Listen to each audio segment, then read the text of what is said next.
नमस्कार दोस्तों, मैं हिमांशु ठाकुर और मैं आप सभी का स्वागत करता हूं इन डेप्थ ऑडियोलॉजी चैनल पर। दोस्तों, यहां हम हेयरिंग और ईयर डिसीज से रिलेटेड लगभग सभी मुद्दों की जानकारी लेंगे। हालांकि इस चैनल के कुछ वीडियोस पुराने हो सकते हैं, लेकिन आज भी प्रासंगिक हैं और आगे भी प्रासंगिक बने रहेंगे। तो यदि आप इस चैनल से जुड़ना चाहते हैं और मुझे सपोर्ट करना चाहते हैं और ईयर डिसीज के बारे में आप एक इन डेप्थ जानकारी लेना चाहते हैं, तो इस चैनल को अभी सब्सक्राइब करें। और वीडियो स्टार्ट करने से पहले आप सभी अपनी स्क्रीन के अपर साइड पर दिख रहे सीसी बटन को ऑन कर लीजिए, ताकि सबटाइटल्स ऑन हो जाए और आपको मेरी आवाज़ सुनने में परेशानी ना हो। तो चलिए हम आज का वीडियो स्टार्ट करते हैं और इसके बाद हम इस पर डिस्कस करेंगे। दोस्तों, कॉक्लियर इम्प्लांट एक रिवोल्यूशनरी टेक्निक क्या बच्चे क्या बड़े, ये सभी के लिए फ़ायदेमंद होती है। बच्चे, खासकर ऐसे बच्चे जिन्हें जन्मजात बहरेपन की समस्या होती है, उनके लिए तो ये जैसे वरदान ही है। हम इस टॉपिक पर पहले भी कई बार बातें कर चुके हैं, लेकिन ये वीडियो कॉक्लियर इम्प्लांट सर्जरी के दौरान होने वाली एक बहुत ही बड़ी समस्या यानी कि फेशियल नर्व पैरालिसिस पर आधारित है। साथ ही इस समस्या के लिए जो हाल ही में नई तकनीक आई है, उसने समस्या के खतरे को काफ़ी कम कर दिया है। तो हम बहुत ही short but point to point इसकी पूरी जानकारी लेते हैं। सबसे पहले आप फेशियल नर्व को देख लीजिए। फेशियल नर्व टेम्पोरल बोन से होते हुए हमारे पूरे चेहरे में फैली होती है। ये हमारी पलकों का मूवमेंट, नाक का, आईब्रोज का, होठों का और गालों का मूवमेंट कंट्रोल करती है। उदाहरण के लिए, जब हमें पलक झपकाने की ज़रूरत होती है, तब दिमाग से सिग्नल निकलकर फेशियल नर्व के माध्यम से ही हमारी पलक तक पहुंचता है, जिसके बाद वो झपक जाती है। और ये काम ज़्यादातर स्वैच्छिक रूप से होता है, यानी कि अपने आप, और कभी कभी हमारी अपनी मर्जी से भी होता है। इसी तरह ज़रूरत पड़ने पर आप अपने होठों को खींच सकते हैं, सिकोड़ सकते हैं, गोल घुमा सकते हैं, जैसा कि सीटी बजाते समय होता है।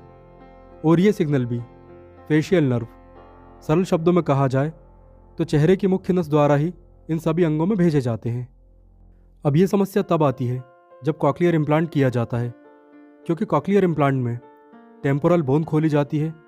इसीलिए इस प्रोसेस में कभी कभी फेशियल नर्व भी इंजर्ड हो जाती है और व्यक्ति, खासकर बच्चों को फेशियल पैरालिसिस हो जाता है। फेशियल पैरालिसिस के बहुत ही बुरे कॉम्प्लिकेशंस होते हैं, जैसे कि बच्चा अपने आप पलक नहीं झपका पाएगा, इससे उसकी आंखों को डैमेज पहुंचेगा, होंठ लटक जाएंगे, आवाज़ बिगड़ जाएगी, चेहरे की मांसपेशियों को सिग्नल ना मिल पाने के कारण वो कमज़ोर होती चली जाएंगी और चेहरा बुरी तरह से विकृत भी हो सकता है। कुछ वैसे ही लक्षण जैसे कि बेल्स पैल्सी या फिर आधे चेहरे के लकवे में देखे जाते हैं। इसीलिए कॉक्लियर इम्प्लांट कराने वाले माता पिता, यहाँ तक कि डॉक्टर भी इस चीज़ के लिए काफ़ी सीरियस रहते हैं।